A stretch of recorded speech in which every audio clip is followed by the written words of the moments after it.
Brodes Media.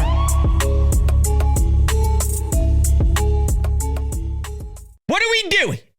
What the hell are we doing? Somebody give me one piece of information on who the hell Martin Davis is. I've never heard of Martin Davis in my life, yet he's throwing 7 Ks. Wait, his name's Davis Martin. What did I say, Martin Davis? I don't even know what I said. Who the hell is he? But he's getting 7 Ks.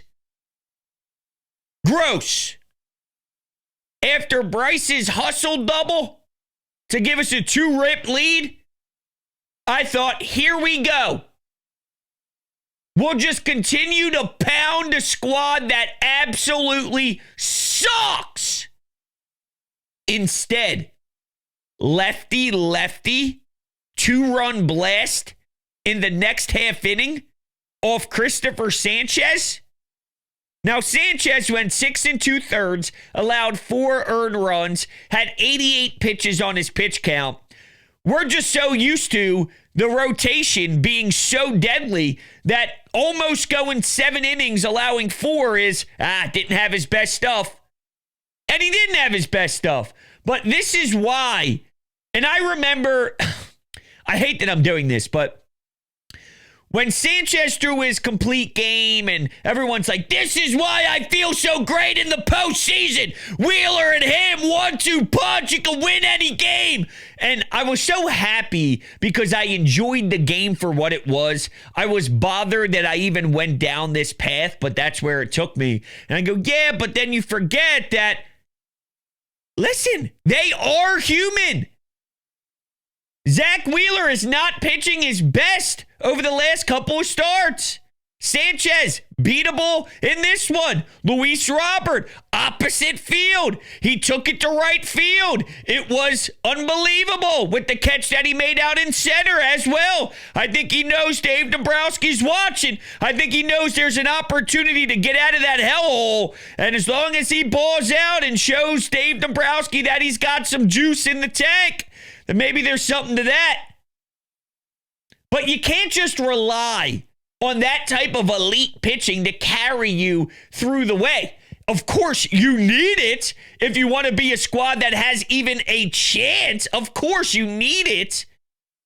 But it can't just be your entire personality. It's impossible to maintain it. Think about this. Right? Here's another way to put it in perspective. They are 24-24 in their last 48. How great has their starting pitching been this year?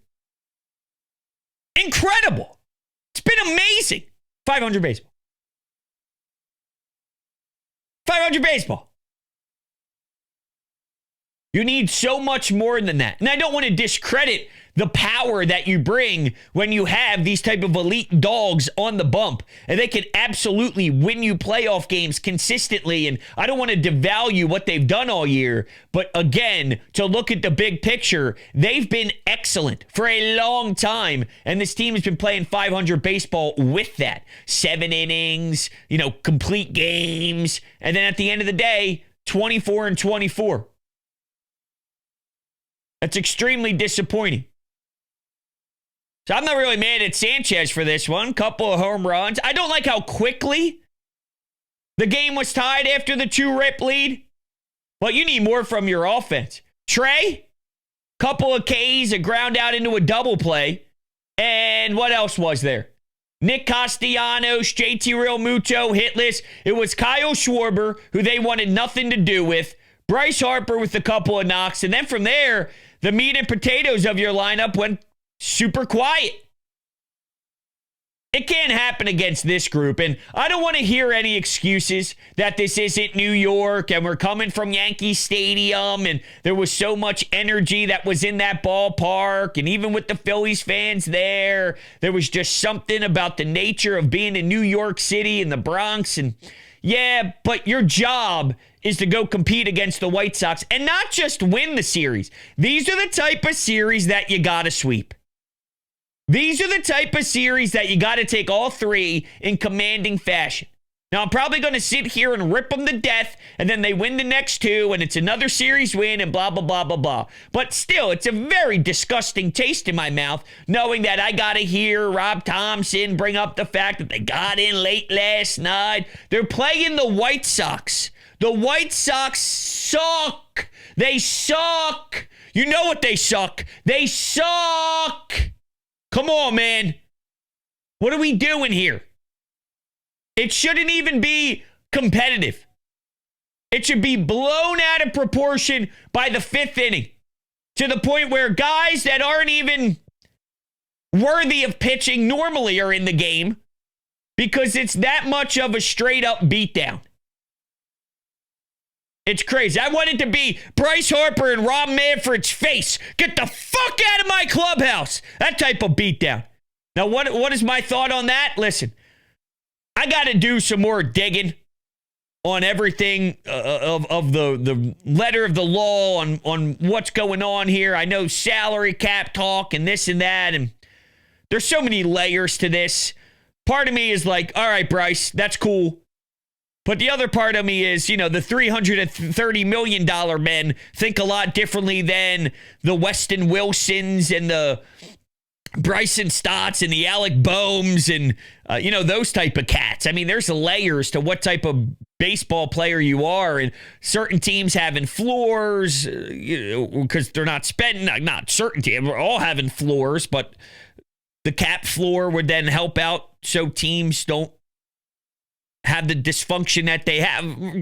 That stuff, nah. Well, we probably won't have baseball after 2026 or whatever it is my point. Yeah. I know.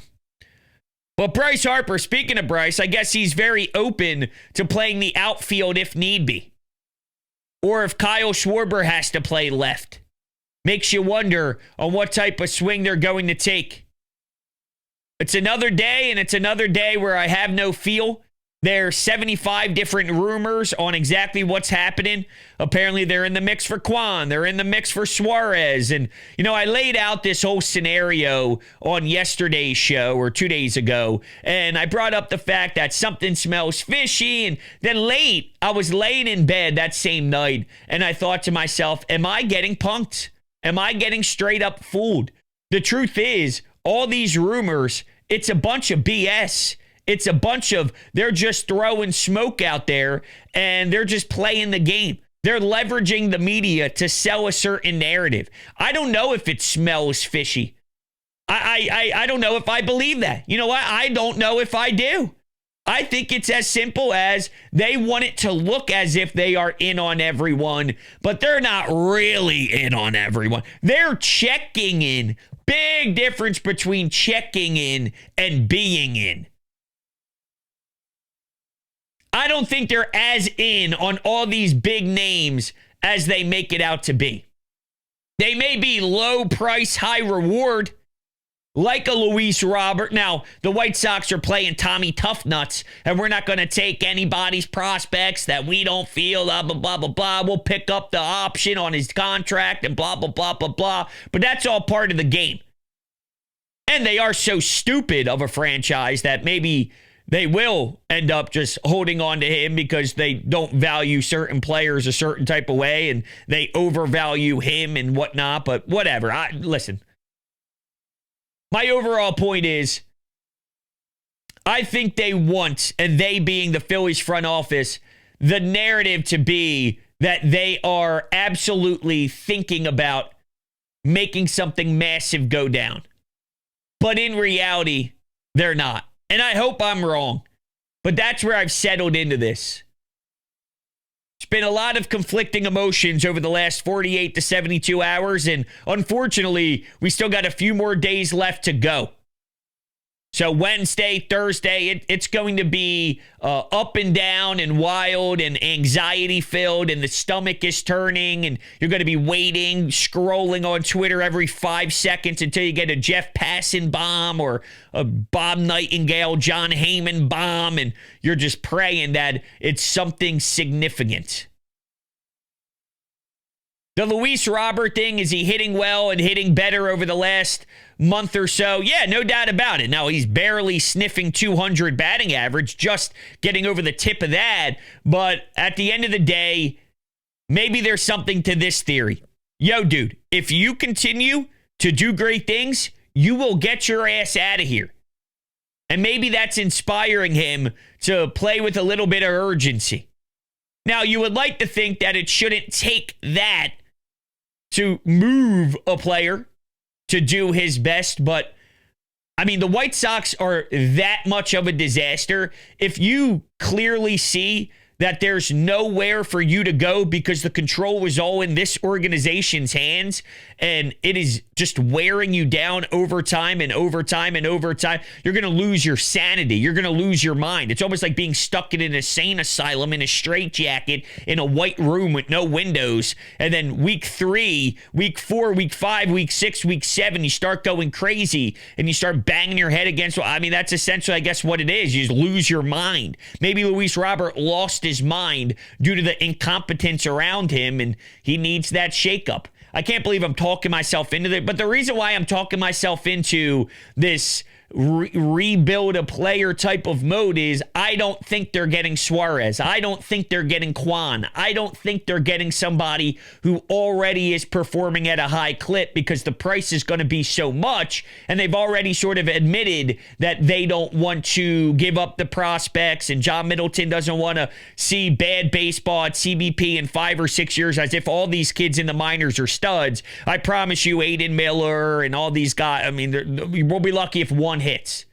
Be lucky if one hits. So I'm talking myself into Robert because I think that probably plays into what they've been saying, and not that I believe everything that they're saying, but when you sneak around the nonsense, because they're beating around the bush with a lot of stuff. When you actually sort everything out, and then you align what makes sense with what doesn't make sense with what the owner said and this and that, and you don't take every word for face value, but you start digging and you peel the layers back. I think the Luis Robert thing, I think that may make sense. You think Kyle Schwarber's going to be playing left field? No. I think they put Brandon Marsh in left field. I think they put Luis Robert in center. I think Schwarber stays at DH. I think Bryce Harper stays at first base. The only way the Suarez thing becomes more prominent in my eyes is if Alec Boehm is in the deal, because they don't like Alec Boehm. So if they can move off of Alec Boehm, I think they'd move off of Alec Boehm. That I do think is legit. What else is legit? Come on now.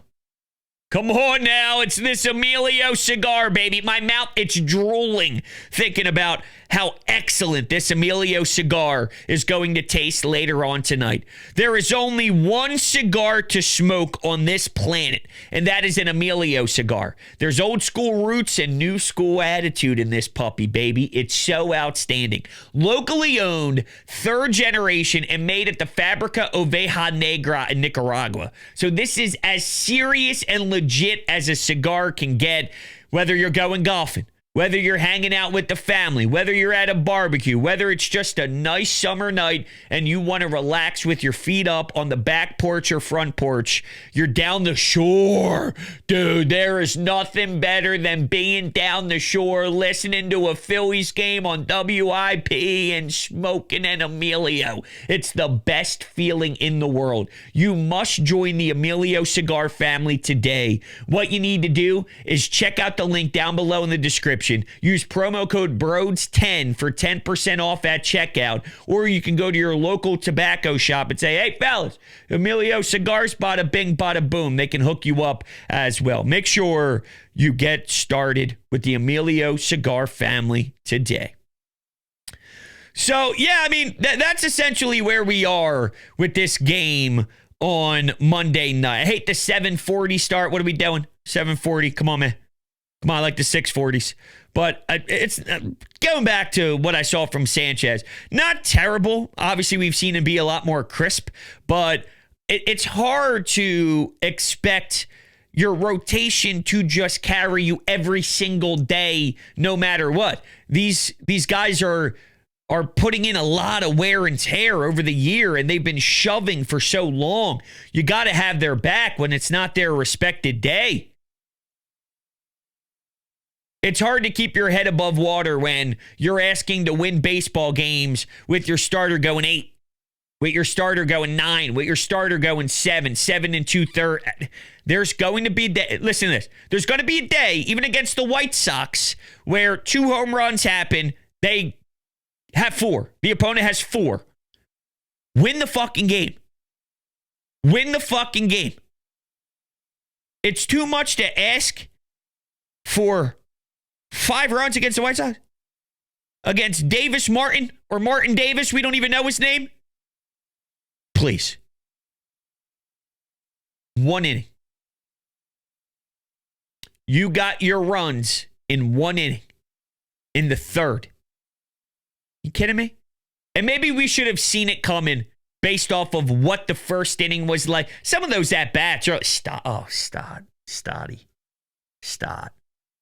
The Stotzer. The Stodinator. Stodder. What are we doing here? Swinging with some of these. You know. What are we doing?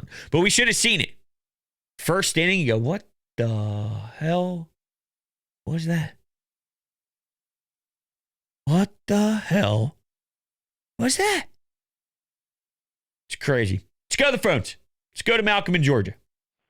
Hey, bros. Malcolm from Georgia. I'm starting to rethink my desire or whatever for like my starters and them going 9 innings. After watching Sanchez and seeing that he's given up, 2 homers, doesn't look the same. And I don't know.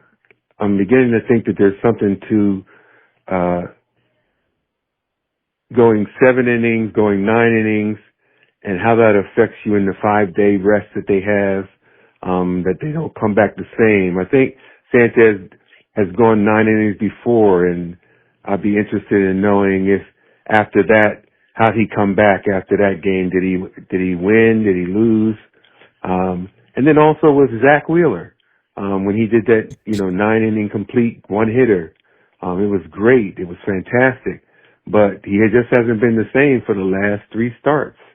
And I think it's troubling. But hopefully I just need to get your thoughts on that. All right, bye. I do believe there's something to be said, Malcolm, about the way that they're getting tired. I believe the starting pitching staff is, I don't want to say breaking down, but it's just nearly impossible to give what they've been giving over 162. Something has to give. And this time of the year, you're not as fresh. This time of the year, you got a lot of work on your arm.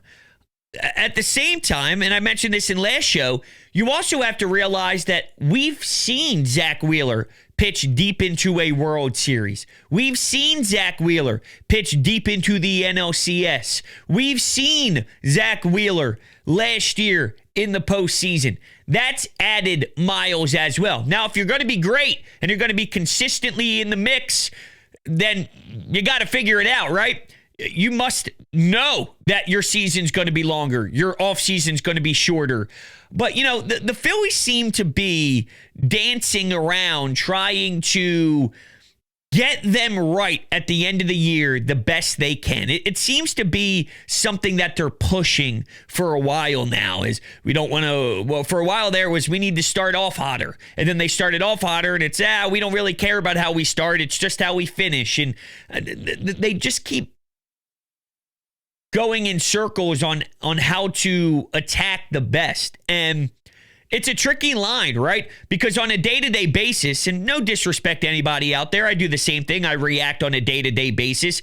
But if it's June, July, and Rob Thompson after the game goes, I pulled Zach Wheeler after 6 because I'm focused on winning a championship, you'd have people, Bill in North Jersey and Steve in Center City and John in Allentown, and I'm just making up names here, but they'll all be screaming, what the hell? You got to get into the playoffs first. What do you mean? What type of baseball is this soft? Are you serious? What the hell?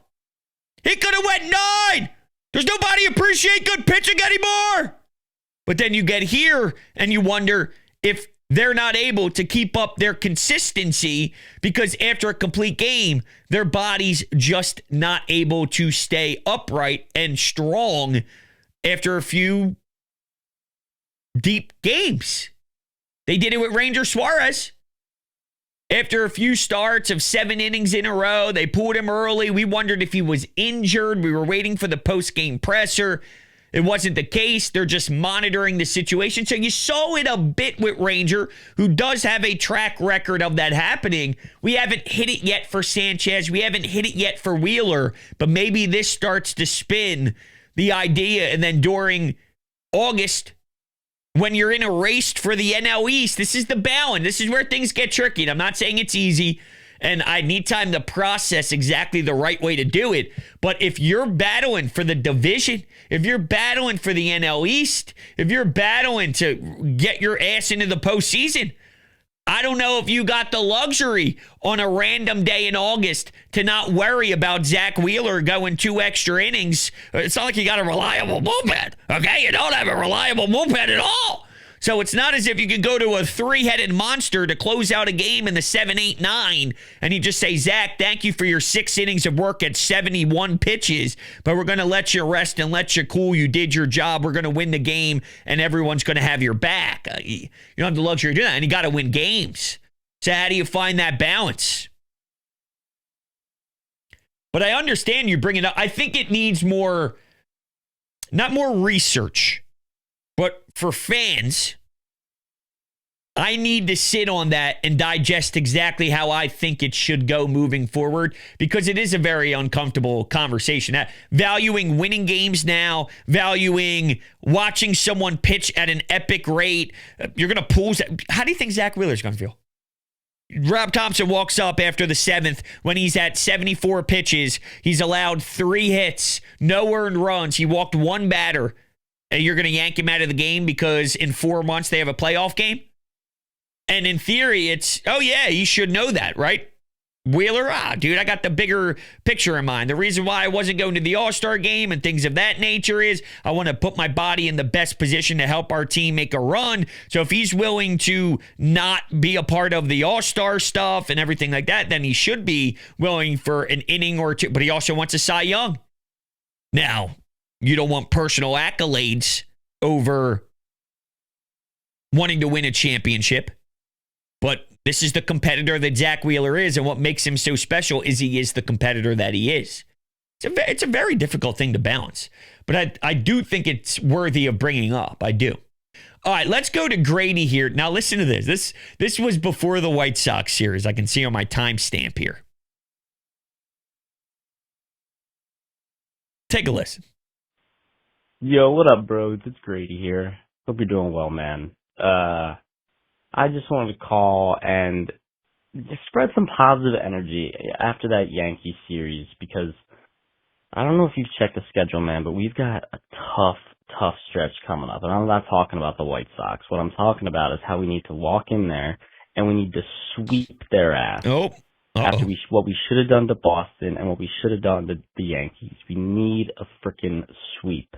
We've got Atlanta, New York, the Mets, and the Brewers. I'm pretty sure back to back to back. So spread some good thoughts for this team, man. If they can't get anything done before the deadline, they're really going to have to step it up. So hope all is well, bro. Have a good week. Thank you for the call, Grady. I appreciate it. So in August, after this White Sox series that ends the month of July, it's home against the Tigers, who I believe has been slipping a little bit. I don't know where they are now, but the Blue Jays, I know were kicking ass for a while there. Hold on a second. Pirates beat them. They get swept by the Pirates in Pittsburgh. Woof. They dropped the series to Texas. Did they get swept by Seattle as well? So they were in a rough little pickle there for a while. They've picked it up and beat the Diamondbacks. They beat the Blue Jays in that final game of the series, even though they dropped it. So as I'm recording this, they're on a 2-game win streak. But it hasn't been as pretty for them, even though their record indicates otherwise. Still, it's a team that is trying to prove that they are still a top contender. The Orioles, Texas, Reds, Once you get to the back end, you're talking more late August. Late August is when things, with the Mets heat up in Citi Field, which I have PTSD from the last time we went there. The Braves stink. They're 15 games under 500. Braves absolutely stink. I don't see that as a crazy series anymore. But Milwaukee to start September, I think that's where your brain was going. But there's a lot of work to be done. And in regards to the deadline, they have to do something. They have to do something. And I'm starting to panic that we're going to get the traditional Dave Dombrowski stuff. I really am. We tried, but we couldn't find the right asking price. And then they'll try and sell you, well, Aaron Nola's coming back, and that's a way to spark this club. Okay. Alvarado, even though he can't pitch in the postseason, Alvarado to help eat some innings in the late stages of the regular season to get us into the playoffs and to help us win the division. I know. It's ludicrous. What else is ludicrous is how great my lawn is. And my lawn is great thanks to the experts over at Green Lawn Fertilizing. The best. The best, the best, the best. When I tell you, they sit you down and educate you on exactly the process and the treatments that your lawn is going to get over the next year or so. And it's like, this is where it begins. This is what stage 2 is. This is what stage 3 is. Now, stage 3, we're going to be doing this. And stage 4, because we did stage 3, stage 4, we'll be doing that. And I had no idea about the lawn. I wasn't paying attention. I bought the house. I was doing so much to the things on the inside the house, renovating certain stuff. I wasn't even... I was so angry with myself until I went to the people that know best. Green Lawn Fertilizing is the best in market, experts in New Jersey, Pennsylvania, and Delaware. They've created their own custom blend that helps your lawn recover. And they right now are giving you 50% off your first 2 treatments. That's right, 50% off your first 2 treatments. A couple of Brodes Media listeners have went through the Green Lawn Fertilizing program, which you could click the link down below in the description. It'll send you to their website through me and through my link. And they've said, Brodes, thank you so much. I can't thank you enough. And I said, don't thank me. I'm just the messenger. Thank the ones that do the hard work, that get out there, that see your lawn, that apply the greatness to your lawn to make it pretty, to make it gorgeous, to make it the best lawn in the neighborhood. With that, thank you guys all so much for hanging out with me. I greatly appreciate it. You guys are the best. Talk to you on the next one.